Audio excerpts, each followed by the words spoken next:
Dan Blickensderfer, and is a guru. Close to the expert, maybe just past the expert. I don't know about that.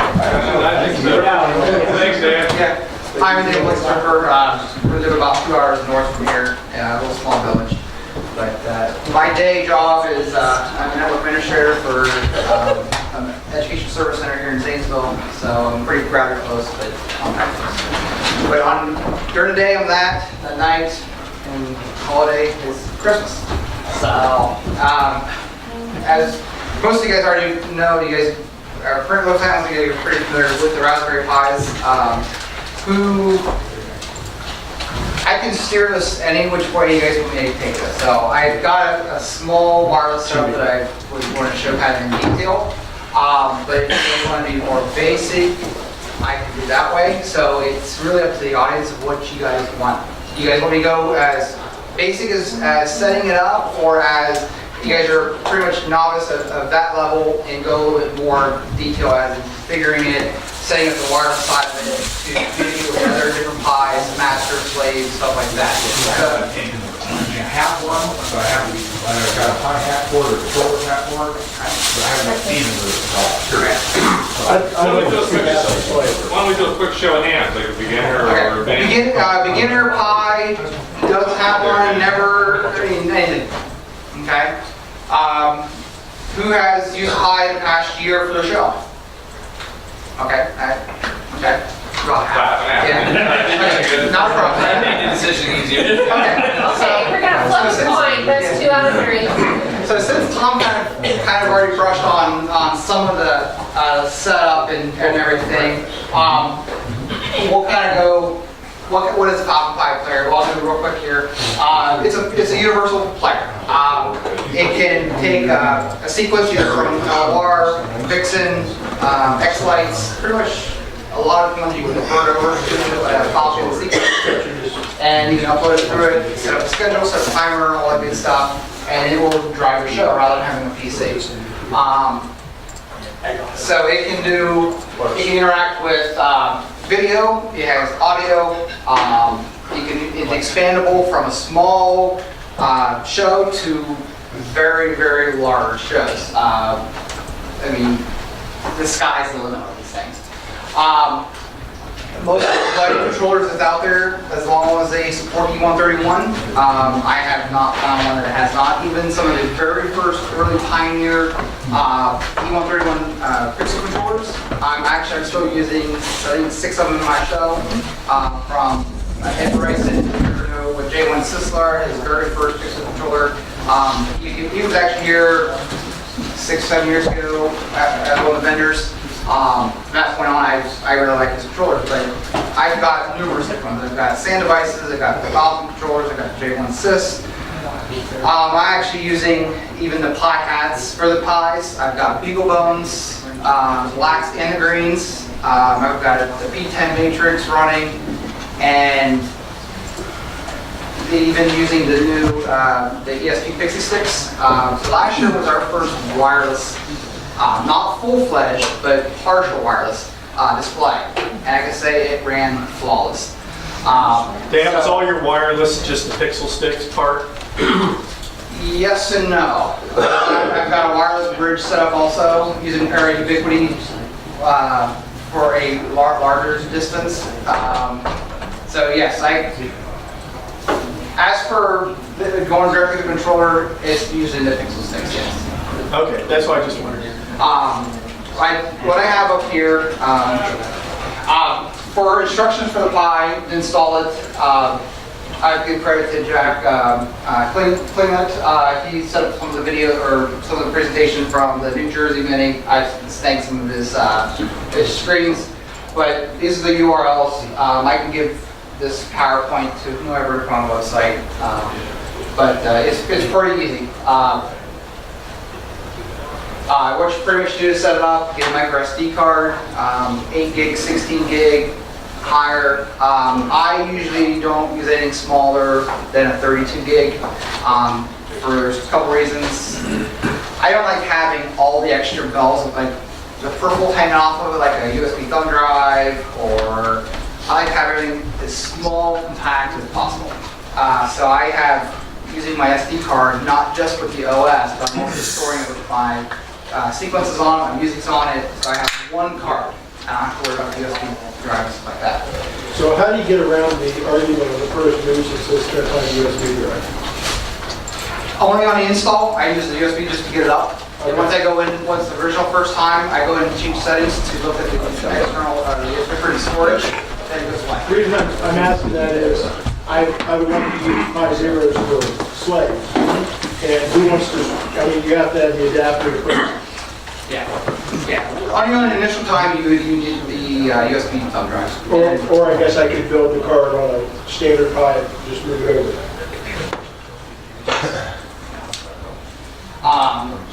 So pretty much straightforward. You download the software from Falcon Christmas, format your SD card, copy it over onto it, stick it in, power it on. Depending on the speed and the age of the Pi, it can take anywhere from 10 minutes to 25 minutes.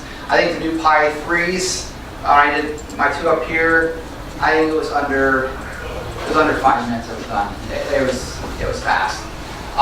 If you have a pair of speakers plugged into it, it's kind of cool because every time it boots up, it does read you the IP address on it. So if you ever in doubt, don't know what it is, it tells you. It is kind of cool.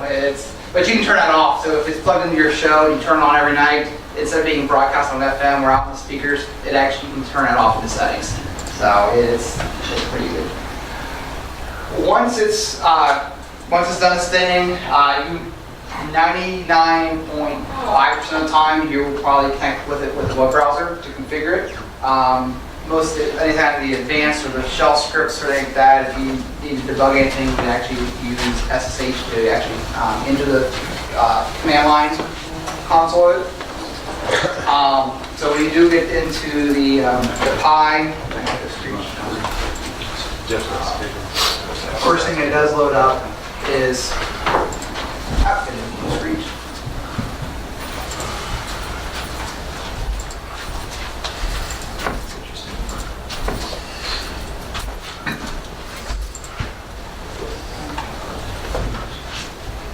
is pretty much that's your splash screen. And then from here, you pretty much do everything from the command line, from the menu itself. It starts control, content, input, output, setting your channels, any kind of help. You can see what's going on in real time as of right now. You can see it's Saturday, June 3rd. It's running. Nothing's scheduled to be playing yet. And this.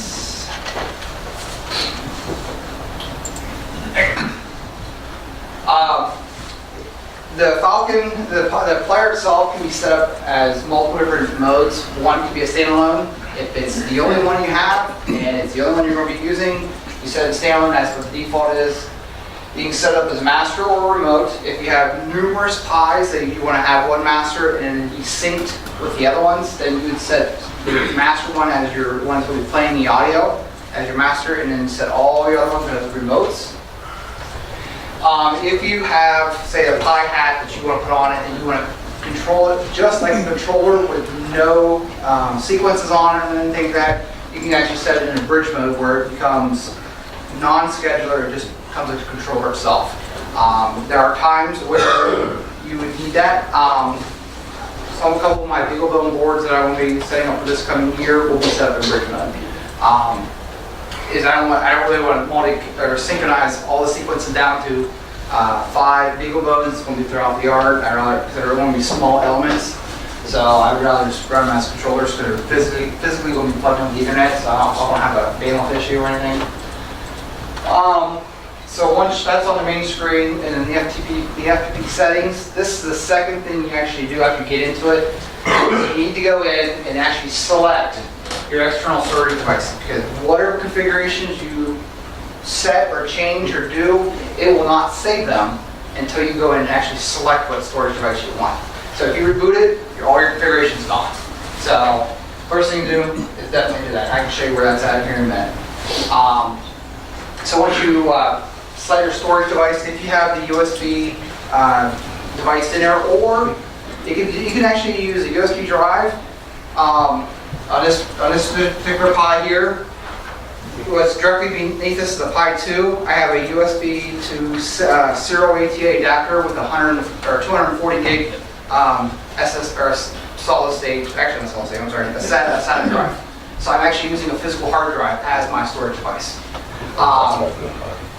Last year I had a couple issues with a couple USBs, flash cards going bad, and I was tired of taking that chance, and this was my original 2 USB drives I've been using since day one. So I think the read writes had really extinguished the amount of writes that was physically happened. So now I put a hard drive in it, and it's super fast. Especially when you're transferring files, it's what's really fast. Is transferring files from your laptop up into the manager. On a thumb drive, you can actually watch it and be very slow. And then you put them on a hard drive. It buzzes right across. Because a couple of the sequences I had were over a gig in size, and it took, especially when I was in the middle of a show or in the middle of the night, I wanted to make a change, sitting there waiting for this thing to catch up. So especially if you're in the middle of a schedule, and you're, say, your 4th song in, and you got, say there's 6 songs, and you want to change something to the first one without stopping the show because there's people out there, you can literally recopy the file back up there. It'll rewrite or reread what's on the first one, but you have to get up there and be done before that place cycle gets back to the first one. So it's a timing game, so if it's not by chance done, your Pi will then shut down and your show will stop. And you have to hit start again and wait until it's done. So I was in that game a good bit last year, so I was tweaking stuff and changing stuff, and then I was in the middle of changing some stuff, and I wanted to make it during the middle of the show when there are people out there, and it makes it a whole lot faster with a hard drive. I did do some testing with a hard drive on it. I think I had a 2 terabyte hard drive on it one time. So it's not the bootable, it's not the boot device. You still need the SD card for your boot, but your storage itself, it could be 2 terabytes, 6 terabyte, whatever the Pi will actually support, and it's quite large. Alright. Okay, so we're going to go into the wireless side of it. The wireless has many, or actually setting these up has many options. Again, you can have a regular PC, going on here. You can have a regular PC, you use Vixen, X-Lights, LR, it doesn't matter. As long as it, of course, supports E131, or you can have the Falcon Pi player as your player. And then you go through a network switch, and then either into a Falcon board, J1 sys, SAN device, as long as it's E131, you're fine. You can do that. So Dan? Yes. So just for people that may not want to run a Falcon Pi player, if you're going to run your PC, that means you're going to need most likely an E131 bridge, right? No. These are E131 controllers. No, out of your PC. No, you just plug an Ethernet. And then where does the bridging take place? You don't have to do a bridge. That's what I'm asking. No, you just use the Ethernet card on your PC, and you literally plug it into the Falcon player. Okay. There's no bridging. Oh, yeah, no, I meant, okay, okay, go ahead. If you have numerous ones, you can have a network switch, or if you have your home router or anything like that, you can plug them into that. If you want to do the wireless side of it, as of right now, they have not made the Falcon Player software to support being an access point. It can be as a client, the client on the opposite of an access point is currently you can make it set up, but not actually as ad hoc access point where it is the master, it is beaking out to all your clients. It does not support that as of right now. So you would need to make it wireless. You'd have to either plug into an access point or have the wireless that is internally to connect to it. So if you want to use the Pi as the master to serve data to your Pis or anything like that, it's got to be plugged into something with Wi-Fi. So either a Linksys router, like your router, anything like that has Wi-Fi to it. Hey, with the Raspberry Pi, is there like add-on third-party antennas that strengthen the antenna on those? Not on the Pi 3s as I've seen. No, if it's not the Pi 3, you can use the USB Wi-Fi. You plug a USB Wi-Fi with an extended antenna, that way you can get some range out of it. Okay. So yes, if you have an early Pi, Pi 1, Pi 2, AV or so, there's no Wi-Fi on it yet. The Pi 3s is linears and actually the Pi 0s. So yes, you use a USB Wi-Fi, and I did not bring my dongle. I have a couple at home that I was using to test with, and I grabbed them. Since my Pi 3s have Wi-Fi in them, so in this scenario here, we would set up as this being a master. And if we're going to communicate to 2 Pis here, we make these in remotes. You use your PC to synchronize, or to configure it into the Pis and get everything set up. But once that's configured up, your editing machine would go away. You can be shut off, it can be left on, it doesn't matter. Before you leave that screen, what would your IP syntax be? I'll show you. Okay, there we go. Okay. Yep. Okay, so on a basic simple network where you have a Pi and 2 machines, these are examples. So on this example network up here that I have set up is using the IP scheme of 192.168.100. And the first, each one is separated by dots, is called an octet. So the first 3 octets have to be the same across the board. If you're going to have those devices talk to each other, they have to be the first 3 octets the same. The last octet, the last digit, can be anything from 1 to 255. Again, but you cannot duplicate them. So if you have 2 machines or 2 devices with the same IP address, those 2 devices will not talk to anything else, and they won't even talk to themselves because they are fighting for that same bit of packet data. So when you do set up your network and you're trying to figure all this out, document. I mean, even if it's, I label all of my controllers, but even if it's like writing down, I mean, it's an attaching it to the device itself. I don't write them on doc. I have actually a website that I use for work. We deal with over 60-some thousand IP addresses. So we have an IP management software that actually is on web-based that we control, or we manage all of our IPs from all of our locations. So I actually have a stripped down version of that at home that I use. So that's how I do all my management and documentation. Keeps my passwords and usernames and the URLs and the IPs and everything else like that. So if it's a spreadsheet, just put in what controller it is, what IP address it is, if it's a Pi, so forth. So if you were to inject a remote file, say between the switch and 100.11. Right there? Yes. Okay. It would pull either DHCP or you would set it, say, whatever, That's 112, and then the 111 would just feed right through it. Because I'm connecting wirelessly, so I'm building a bridge, basically. When I put it in bridge mode, does it know that, or do I have to go in and manually set the IP ranges to make the bridge work? If you set it in bridge mode, the bridge mode is only local to itself. So the bridge mode has nothing to do with using the wireless side to the Ethernet side. Because as soon as you tell it to turn on that you want to route between the 2 networks, it's routing data. It's not even using the file. It doesn't even care. Nope, it's using the Linux version. It's using the Linux network kernel to do the data.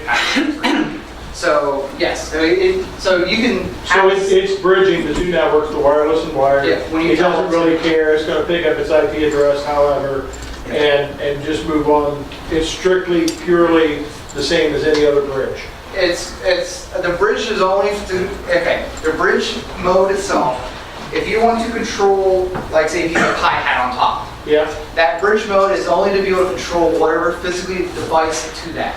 So Okay. as for being data going from your wireless to your Ethernet, bridging has nothing to do with that. There's an option in your networking side that says route between your wireless and your LAN. That's what needs to be turned on. So the bridge mode itself is strictly, if you want to make that as a controller, and you want to control the devices that are plugged into it, like DMX, if you want to use a USB dongle, the Pi hat, if it's a BeagleBone, your P10 panels plugged into it, that's only for the software to tell, I'm going to be listening on E131 data.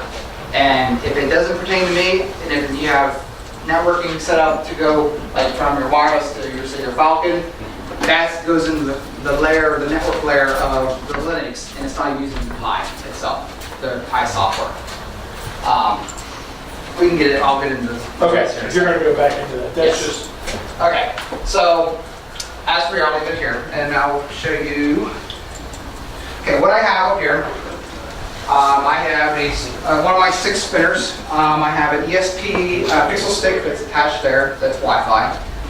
I have my little Linksys router, 2.4 gigahertz router with a little a Pi 2, or no, I'm sorry, the first release Pi, I think it's a Pi B, Pi 1B, that's running Falcon Color.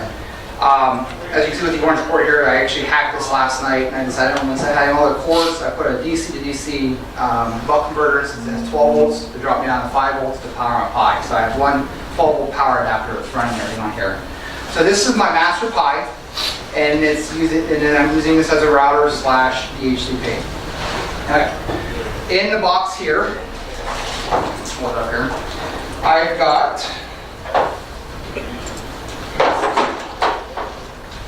got two Raspberry Pis. These are Pi 3s. They have wireless in them. These are set up in remote modes. And this Pi is directly attached to this J1 Sys E131 controller. This Pi here is directly attached to this Falcon controller right here. So I'm pretty much using these as remotes with wireless as being a sync packet between the master here over its Wi-Fi to the Wi-Fi card. From the Wi-Fi card, then the Pi is keeping timing. And then the Pi itself is directly connected to the controller and controlling whatever outputs I want. Same scenarios happen with this Pi down to here. Now, this doesn't limit you to say one controller for one Pi. You can actually put a network switch in between here, and you can then act as like, if there's 20 controllers, you can plug 20 controllers in here and be wireless over to be syncing it, and then still connect to all your controllers. So you could have gotten away with just one Pi in that. In this scenario, yes. I just want to show you what options, and you're not just limited to wireless. You can have, really, that's going to boil down to what this access point can handle. It's got to go to the beacon between all the clients and then talk. And then this illustrates the fact that the 3s can only be clients now? Yes, these are set up as in bridge. I'm sorry, these are set up as in remotes. Right. But when you set them up in remotes and you tell it to synchronize your packets, it actually transfers all the media, your videos, your music, all your sequences from your master Pi, Yeah. and it actually replicates it to each one of these Pis. Yeah, because they're remotes. Exactly. But the point is, even if you had a 3 to start, you'd still need the access point. Yes. Yeah, that's the point. Yeah, I just Yeah, want to. so- And have you this used would this be- in quote in production yet? Has that been in a show? I just want to know if This the here? intent. Yes. I want to know how the reception antennas are on those. On the Pi 3s, I don't know. I honestly don't know about the Pi 3 antennas. I know what those receptions are on ESP pixel sticks. Yeah. I'm hitting about 140 feet between my access point and each one of those, my wireless one, and I'm going through a brick wall. So, Wow. yeah. We're in a village that has, I think there's 6 or 7 Wi-Fi networks I can pick up from home. So, Ooh, 6 or 7? hey, Lucky you. 3 of them are me. I was going to say. The access points that are just running there, it's, And how many hidden ones do you have? They realize. no, I have an access point with 3 SSIDs each. So they're, Yeah. so I do have, and those are, what I'm using at home, is I use Ubiquiti gear for home. I used to use Cisco, I had Cisco access points, and it was getting to the point they were getting so old that they were constantly rebooting on our kids' demands on their iPods. So I decided, instead of spending hundreds and hundreds and hundreds of dollars, I bought 3 Ubiquiti Unify AC Pros. And the Pros have dual radios in them, so they have a 2.4 gigahertz radio and a 5 gigahertz radio. So they can talk both to the Pis and to other things without really interfering with each other. But they're overall, they're a nice unit. I think they're pushing about 600 megabit between a laptop and my network over Wi-Fi. So can you run then 2 different SSIDs on each, Betcha. one on each radio? You actually broadcast on both of them. You do? Yes. Yes. The Ubiquiti, the Pros, I was getting a little plugged on that. They're about $130. They are strictly an access point. They're not a router. So with them running Unify, you use a laptop or a PC to set them up. This is a Pico station. Originally, the original OS on it. The original OS on it was set up as either to be a client, an access point. It can be as a router. It can do all kinds of stuff. But as soon as I changed the firmware on it to be unified, now my unified software, my central software controls this as well. And making multiple SSIDs on here was a pain in the butt on the old OS. Unified makes it so much simpler. What I mean by SSID is like you have one radio that's serving multiple different networks. So like at home, we have my home network that has our phones connect to it, kids' iPods, Xbox, all that good stuff. Now on my Christmas show, I have another SSID. It's on a whole different network. It's called Christmas, and it has so even though it's a one physical device, it's actually broadcasting two different names out, and they're completely isolated from each other. So that way my show network isn't on my home network isn't on my show, but I'm accessing, utilizing the same resources, and it has no problem keeping up. So with that, I'll go into the pies and show what I have here. Okay, so after you set up your pie, and the first time you get into it, it's going to be here, and it's going, your mode is going to be showing as a standalone right there. So I usually pretty much, once you have it drawn out on paper, what you want, like IP schemes and stuff like that, then it's pretty straightforward. So on my master pie, if I go into my, if I look at my outputs, and I can show you what this pie actually want to drive. This pie that is on top of the thing sys, is the only thing it's going to talk to is that spinner. So it's going to go wireless copper or Ethernet to the access point, from the access point wireless, and it's going to control this as a client. The other two pies, if I come up, once you get those configured, when you get your IP address on them that you want, if you go under the multi-sync here, what this will do, it will broadcast out on the network itself and look for any available pies, or actually, let me think about it.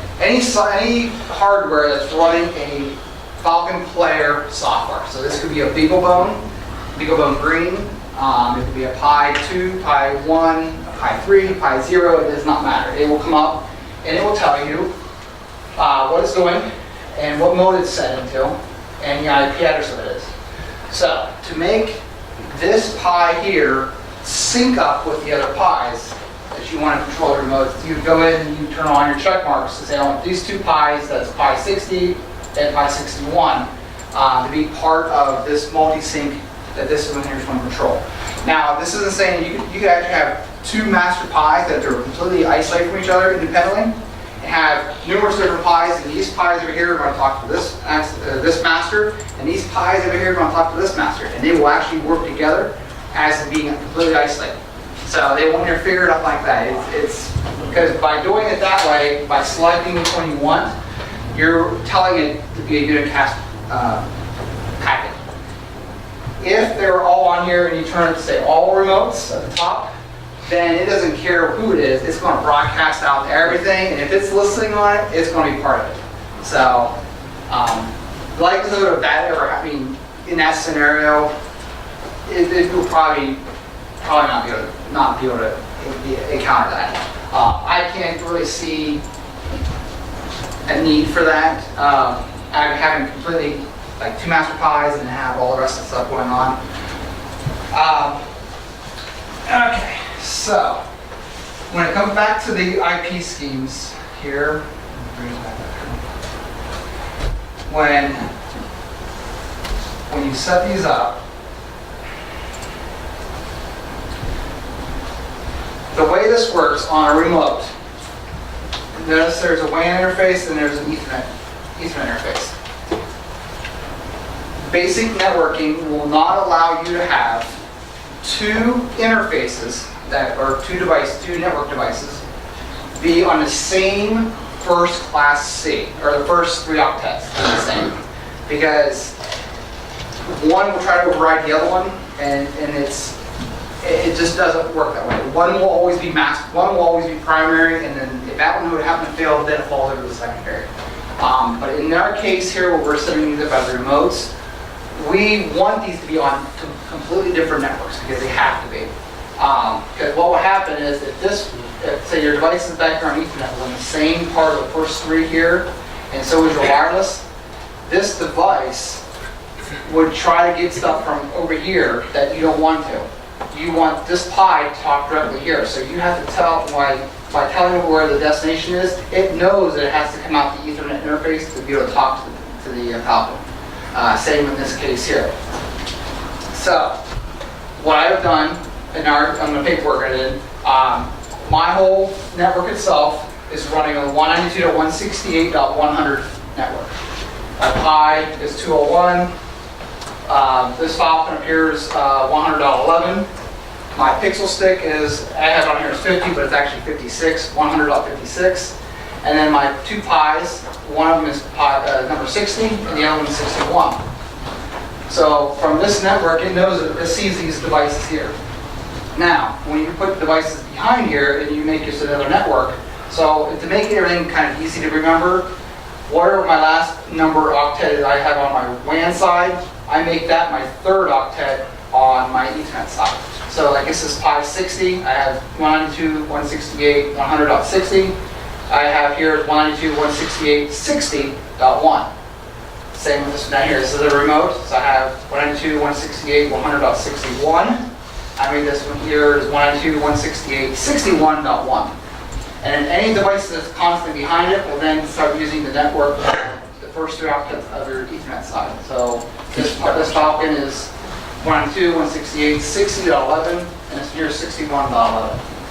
So what this pretty much does is it tells, I can get into full detail how the networking and the subnets and but I don't want to bore you. So just take my word on it. It's got to be on two separate networks itself. So with that going on, So is the pixel stick then on its own unique also? it is on a 100.56. It's on the same wireless network as the Pi's communicate on, Okay. because I'm not routing anything to it through a Pi to get to it. I'm actually using a master Pi. Oh, right, because he's the endpoint. Okay, so if you configure this way and you have these connected, but say you need to, from your workstation that is on 192.168.100.10, you need to talk to this controller right here to change some programming in. Well, with these being on different network ranges, this, without making any changes, this machine would never see these outlying units here. Because they're on a different subnet, different network, where it's not local to itself. So the basic routing happens is when you call your subnet, that's usually your 255.255.255.0. I'll get into this a little bit. It does what they call an ANDing process, where it actually it changes your number to a binary. It does an adding and subtraction based off of your local machine and destination. So it does the ANDing process and say my destination I need to connect to is say 100.60. It does all the calculations and says, okay, yes, I am local. I don't need to go to the gateway. So it just broadcasts on the network and it gets it. If it does the ANDing process where it's trying to communicate to 60.11s, it says, oh, that's not on my network. I need to go to the gateway. That's what the gateway is. The gateway goes, and then the gateway is determined where it needs to go next. So like basic internet, the local machine, when it reaches your destination, say if you're going to go to Google 8.8, or Google DNS 8.8.8.8, it does the ANDing process, and it says, okay, my machine, that's not local to me. I need to go to the gateway. It goes to the gateway. The gateway does the same calculations, and it says, okay, is it local to me? No, it's not. I have to go to the next gateway. So its gateway is going out. That's how basic internet works. Each router is a gateway to the next adjacent gateway. So when it does the process, the ANDing process there, it determines if it's local to itself or it has to go to the next gateway, then it goes to the next gateway. It just keeps on hopping. So when you do a trace, what they call a trace route from your machine, you do it to a destination, everywhere it reports back a number, that's a route. So that's a hop, a gateway that has to hit to it. So to get to its destination itself. So with that, trying to get from here to here, we have to go back into the router then, and we have to put in routing statement. And the routing statement says, okay, when it does the ending process, and it says, and I need to reach any of these one networks, like 60.0 network or 61.network, I need to go someplace else. So by default, if it goes here and says it needs to run on here, it says I need to go out to the internet. So it goes out to the internet and tries it, and of course, it doesn't go anywhere. Well, by putting these in, it's telling me, say, okay, I match this right criteria. I need now to go to this IP address. So the 60 is this remote, 61 is this remote. So the data goes from the machine to the router. Router looks up and says, okay, I need to go here next. It routed it out to the internet. So I go to here, and then by turning on the check mark to route in between the wireless and the Ethernet, it then knows after the Ethernet gets here. And the reverse process goes back through. It sounds more complicated than what actually it is, but they made it a whole lot simpler in the Falcon software. So I'll jump into number 60. So my 60, I have it set as a remote. That's pretty much all I need to do. I also have to go into the FTP settings and make sure let's see, actually I don't have the storage that I select in here. But I would come in here and select my my card. I'm going to go ahead and reboot it. I'll just reboot that one.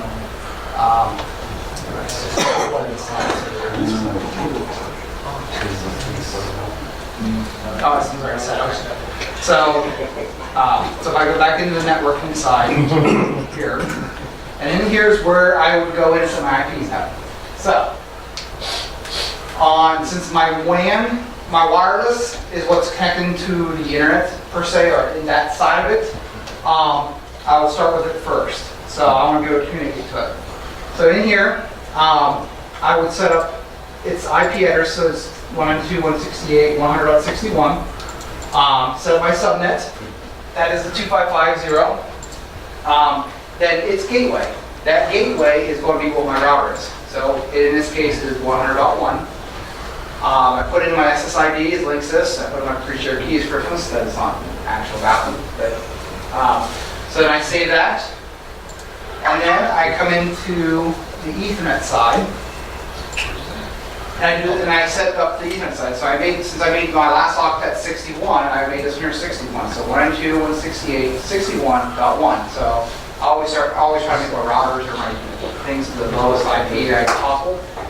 The kicker is here is you do not put a gateway in on your Ethernet side, because it's got to determine which way is the internet, or which way do I need to go for my last resort. So if you have gateways in both of them, then it's going to say, okay, well, this packet I'm going to try out this way first, and I'm going to keep on going that way, even though it's not valid, and you will never get data passing right. So you always remote, leave the Ethernet side empty, and then down here is the kicker. Enable routing between network interfaces. So if you have, as a remote, and you have devices behind it, you have to turn this on. By turning that on, it turns routing in the hardware level or the OS level, so that the packets can route between the wireless interface and the Ethernet interface. And that all you have to do is route, video routing in between. By changing the IPs up here, then be separate, and turning that on, that's it. It is, before we had to do through the command line, we had to enter them all in, and now it's completely, that's it. Turn it on, turn it off. So if you were going to put a hat on that particular pie, Okay. then you'd set that up almost exactly the same, or you wouldn't have to do the routing between network interfaces. If this was strictly going to be with a pi hat on it, then yes, that would be in your output interfaces, as your channel outputs. You would come underneath the under other. I'm sorry. And so add, and you would in here would pick either. Actually, it would be under the. It's one of these you have to go into and set that part out with the pi hat. It should say 2011. Yeah, SPI 2001, and then I'm not sure why that. Unless it doesn't, since it doesn't detect it, it might not show it up. Gotcha. So I know on. Because I thought I saw a drop down that had several different manufacturers of hats listed. No, they're all using the same GIO, so it's the same one. But yes, that, you would go in here and that's where your other would be, like, you had DMX, a USB DMX dongle, you put it in here as well. And then you'd go into here and you'd set up, if this is just going to be a client only, you would uncheck the enable output here and set up your universes that you're going to be listening on, and then your channel number would match over to what your Pi hat would be. That gets into something different than the wireless side, but that's just basically setting up the controllers. I'm going to turn back on. By turning, what I'm doing here is by enabling the output, this is telling the Pi that I am going to be a slave, but I'm going to send data out in Ethernet to a controller. So if this was standalone as a standalone controller, you would still set up your universes and everything, but you would uncheck that and not have it on. That way, it's listening on what universes, what channels, what IP addresses, and everything. Let me go restart this. Alright. So when I try to synchronize based off of the master copy. So I got Sam, I come here and I say synchronize these files. Okay. What it's doing is it's going out and trying to find each of the remotes. 69, come on.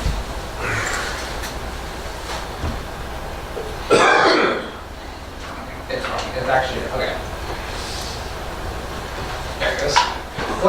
What it's doing now is taking your master file, all your sequences and everything, and pushing them to all your remotes. So it's loading number 60 right now. That's blurry. And small. Yeah, is there a way to make that bigger? By taking this and moving it back that direction. That's a little better. So it's actually, as you can see, it's scrolling down through, so it's taking all my files. And you can see exactly what's going on. So it did 60, now it's going to 61. So it did all the sequences here, it's doing any videos I have, and now it says it's complete. So if I go back to the main page, it's running in its idle state. So if I go to 60, that's my Pi here, and I look under my content, and under my file manager, I will see the same sequences I have from my master that automatically show up on my remotes. There's my remote here. If I go to 61, same thing. There's my sequences. And if I bring my audio, I show an audio file. Actually, it's only videos and sequences. The audio won't play on remote Pi. That's what. All right. So the only way to get DMX out is to use a dongle. I got one of the Pi hats, I believe the ones from that Dave has made on Falcon has a serial output on it that you can use DMX on.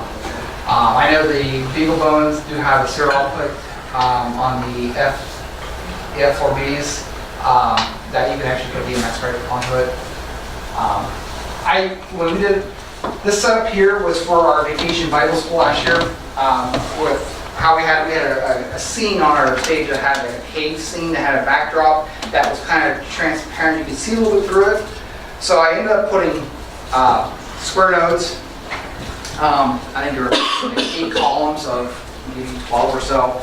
And then they were tied into the Falcon controller. And I had across the congregation, we had a waterfall that had some backlighting, had floodlights on it, along with some pixels in it that actually looked like water falling coming down the side. We had 4 floodlights, RGB floods, shining on different things. And while it was in a normal sequence that was not playing anything, we just had random sparkles that would look like crystals in this cave. Very cool. And then one of our theme songs was "He Is the Light." So of course, like halfway through the week, I decided it'd be kind of cool if I did a sequence of that. So I heard this quick sequence that's based off of what I had there, and so we did that. I think was it Friday, AJ? So Friday was the last day. Oh, yes. So at the end of the day, when all the parents and everybody was there and 80 plus kids, we went ahead and, as they were saying, we actually had the sequence running and it turned out really good. But anyhow, we go to the master itself. Hey Clyde, if you click below your X where you close the Chrome browser, see that little icon with the 3 dots right below the X? There's a zoom there for the Chrome. Those 3 dots, hit that and hit the zoom. Bump it up a couple notches. See it halfway down? That might help.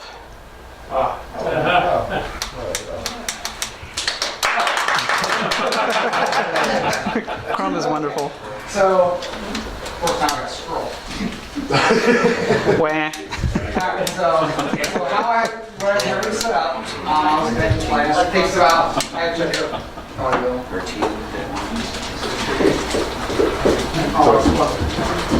So there's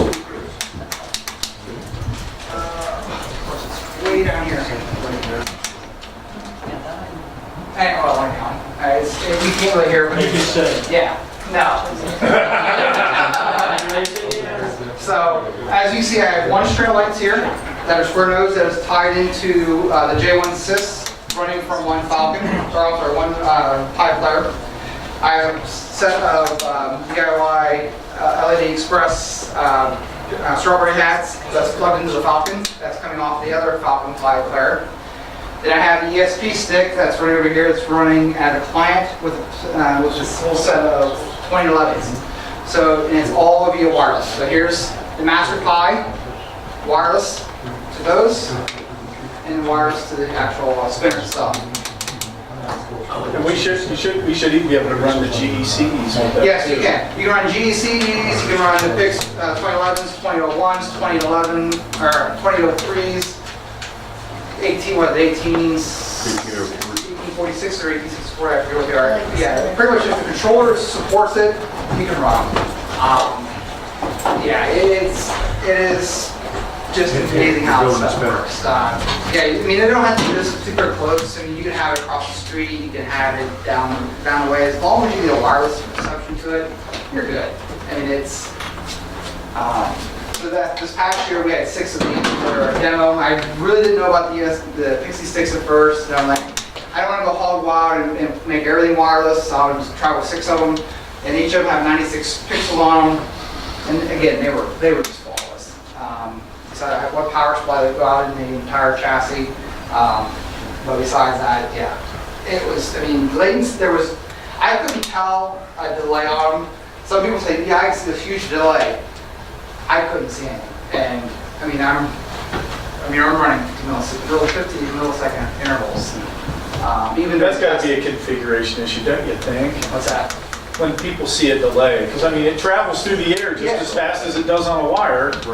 Yeah, and I mean, it's going to be, I mean, you're going to have interference. Wow. Is that a standard sequence now, by the way, by any chance? What's that? Your spinner? It's a model. I threw it just a butterfly. It's your model, though. I mean, it's not a built-in I animation. don't think, is it? See, where's the flight at? You share your models? He's hiding over there. Actually, I think it is a go-to model.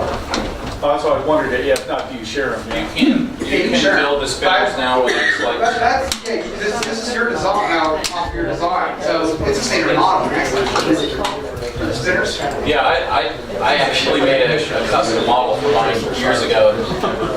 So I originally had Something like that. It's like, okay, we gotta make that. Yeah, so originally I had the same thing, I custom model, but now my effects wasn't working right the way I wanted to, so I wiped them all off and made the custom, or made the regular model. But yeah, so this upcoming year we'll have 16 devices that are wireless. We'll have 10 arches, using the PEX tubing or the HDC. Are you doing the big HD PE tubing? Yeah. Yeah, like that. Yeah. So I'll have 10 sections of those, and I'm using the 2011s that are 1-inch spacings. So I've got really detailed, rather than having 3 LEDs per channel or per output, these are individuals. So I can literally cut them down every inch and a quarter, I think. Holy cow. What are you going to put those in? Inside the tube. Oh, for your arches. Holy crap. Yeah. So, yeah, I've got 14 rolls left. So, 14. And did you seal, did you put your pixel stick in the 1-inch thin wall? It's not sealed, it's just shoved in there. That's what I mean, and then you just bought 2 ends and drilled holes in the ends? Yeah. Yeah, I'll show you. This is the ESP pixels. There's 96 of them on here. When I measured out these are 5-volt pixels. So when I measured out the amperage on them, it was like right around 4.9. The normal DC to DC were good for about 3 amps. So I scoured and finally found one that has a DC to DC that will support up to right around 5 amps. And if you throw a heatsink on, you can get about 5.5 amps out of it. So that's what I'm using is I'm pushing 12 volts down the line. So I have since I have 6 down the tree line, I'm using Cat5 cabling coming out of the power distribution box. I think my longest span is maybe 60 feet, I think, to the last spinner. So 12 volt down, I drop it, come in here and I drop it down from 12 to 5, and I push 5 out to the... Which, on the new ones, you won't need that buck converter. Actually, well, no, I'm using the buck converter I'm using just for the LEDs. Oh, is that a V1 or V2? This is the version 1. I order my own boards. I order them from Seat Studio or wherever Shelby has them at, and I build them myself from scratch. I don't wait for co-ops. What, Shelby gave you the board files? They're already on the internet. Version 1. I built 20 boards or so. I order them all. They're out there. He actually has a link on his website where they're at. Because if you didn't make a co-op, you can actually order them yourself. You have 3 boards. Oh, at Osh Park. Yeah, Osh Park, that's what it is. Oh, yeah, but Yeah. see, if he would give us the board file, I could get those made for you for about 25 cents. Oh, I know. Yeah, it about kills you when you order from them and you get 3 at a time. Or Yes. you rent 3 and you pay them. But yeah, but in the time of not knowing how many you need, and I'm not afraid to build these from home surface mount. So about 20 minutes I'll just stop pulling together.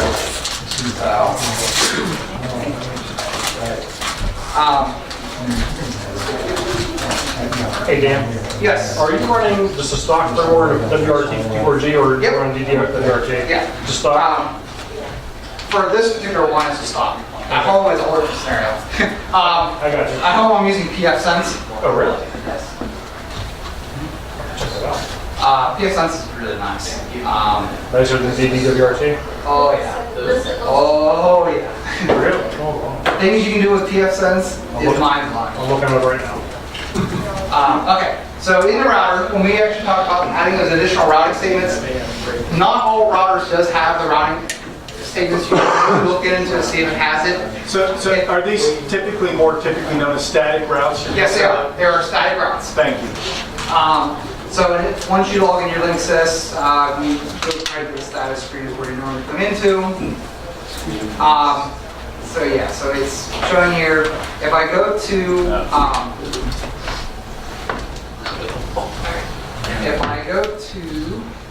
the administration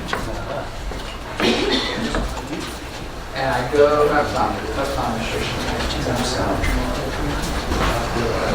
Yeah, setup and then advanced routing. So in here, where I added those networks, so in this particular case, I have here my destination network is 192, 168, that's more. There we go. Okay. So I pretty much say, okay, you can give it whatever name you want, but in like mine, I always do it's my 60 network, so I just do X represents my whole network. I put in my destination network, and so anything is going to go to 192.168.60.0 with the subnet mask of 255.255.255.0. It needs to go to what IP address. So my default gateway in this particular case is going to be my Falcon player, that's number 60. That would be in turn 192.168.100.60. So when the data comes in and it's trying to find this network up here, it knows that it has to go here first. And then I do the same thing on the second pi with the 61 network. Same thing. if anything needs to go to 61.0, it needs to go to 100.61. And you can add, in this particular links, actually I was surprised when I first got here the other night to set all this up, just kind of play with it. There's actually 20 options you can put in here. So you can have, in this scenario, you can have 20 remote PIs on 20 different networks, and you can still put these routing tables in. So it's kind of cool for a store-bought cheap router. And you can find these. Oh, yeah. Cheap. 54Gs, I mean, they're, you can turn them into mesh units, mesh wireless, you can do a whole kind of stuff with those. Change the firmware around to something completely different than this stock. But for like our home, prior to being in education, my father-in-law, we owned an ISP, and I was a network administrator for them, so I did all the Cisco routing, all of our network servers, so this was going way back then. So our home network's not a typical home network, not by far. So when it comes to like web servers and stuff like that, we have a Time Warner connection, I think it's 70 by 5 or something like that. It really comes into my virtual machine of a PF Sense that has all my VPN circuits, all my IP routing, pretty much I've got all kinds of stuff going on there. And then from there, it actually routes out to my core network switch that is an HP 2920, I think, for layer 3 switch that has routing capability built into it. So it's my gig PoE 48 port switch. It's an enterprise class switch. That is my core. So from there, I've got our voice over IP phones, our cameras. I've got my cluster, my Hyper-V cluster that I have with iSCSI storage. So all that runs through there. So I do web hosting at home, email server, database server, this side of the hop. So yeah, when it comes to setting this up here, it's like, okay, this is nothing major. So questions, or I kind of jumped around a bit, but it is truly, there's examples and videos of actually setting up the network sides of these that it is pretty simple. It used not to be, but it is now. So Dan, yes. I'm just curious, your opinion on places where you can, and if you can, use Pi Zeros effectively. And the reason I ask is, especially if you live here in Columbus, Microsoft keeps running these crazy specials. I mean, a few months ago, I was walking in every day buying a Pi Zero for $1 at the Micro Center. And so that's why I'm asking. Are they useless in this case, or should I be picking them up? If you're going to use a Pi Zero with a Pi hat, and you're using what I'm using as a controller itself, they will be worthwhile because you could have your media storing here as a remote, and because there's no Ethernet on it. So if you want to have this go out to an actual physical Ethernet E131 controller, then you have to buy a USB dongle for it. So that costs money. Oh, right, I know. So by the time you get all these extra peripherals, it's the same cost or more than buying a Pi 3. Yeah, so where is there a use case for a Pi Zero is what I'm asking you. Again, if you're using a Pi hat, and you had like a Pi hat that plugged right on top of the Pi, Raspberry Pi, and you wanted to use for what, and what, give me an example of why I would buy a Pi hat in our lighting case. Okay, so your pixels, you have an element or display element that you want to be all self-contained. Now you can go to our props, my controllers are attached to the prop. Right. So I literally have to run power to it and run Ethernet to it. Well, a Pi Zero would be Wi-Fi, and then you'd have your lights be physically connected to the Pi hat that is on top of the Pi itself. So by setting it as a remote, that Pi is directly controlling the lights. So it's good for a remote wireless element. Yes. Pretty much. Okay, but that, given the price point, that's could be pretty cool. Yes, and it doesn't matter if you have, I mean, We're still at $30. because, I mean, it's like the controllers now, I mean, you can put 600 pixels or thousands of pixels on these things. I mean, there comes to a point that daisy chaining these cables from one end to the other to keep on one of your props. No, bad. It's because especially, I mean, it's a show. If one of these pixels goes out in the very beginning, then everything behind the line, if you have 1,000 pixels behind it, they're not gonna work. So yes, I mean, it's nice having all these options you can put on each output, you can put all these pixels on, but in the real world, I don't do it. I'd rather waste a controller to get my prop where I want to be at, and that be self-contained, and I don't have to worry about it. If this prop will go down, it's not going to affect the rest of my show. I completely agree with that sentiment. So, Yeah. and that's like, I mean, last year when I have 23 mini trees that are 4-foot trees, and I think there's 90 square pixels on them. They are every 3 are daisy chained. So, and I have issues on my last set of 3 every single year that it's the communication cable between the controller to the first tree. I have an issue when I send it to me. And what it does, it affects those last 3 trees. And at least it's on one end, but again, it's 3 that's giving me fit every single year. So I'm like, okay, I want to go ahead and drop that controller completely out. And I bought it with the Falcon. I was going to say, okay, if I can run all 23 trees, 1 cable per tree cutting back, even though there's only going to be 90 pixels on this thing with a star that has another 3 channels to it, it's going to be really underutilizing a Falcon controller.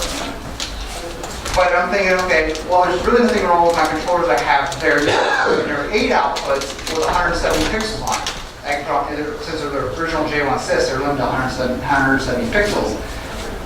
So I'm like, well, I just bought a Falcon for $200 the expansion board, and I'm like, I don't really need it now because I'm going to reuse what I have, still run my existing tools back through, but not daisy chain. I already have enough extra controllers that I don't have to buy anything new, and I'm not really wasting a lot of cables. So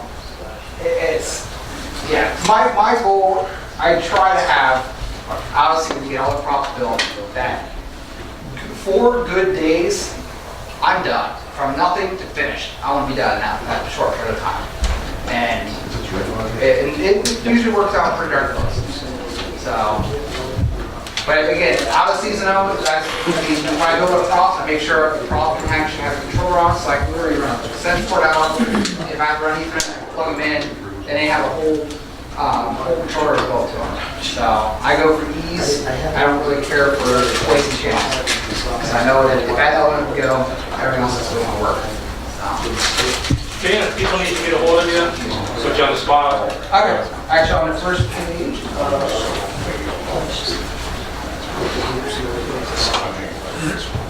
We got a copy of our. Yeah. I'll put them on our Light Ohio Facebook page. It's there.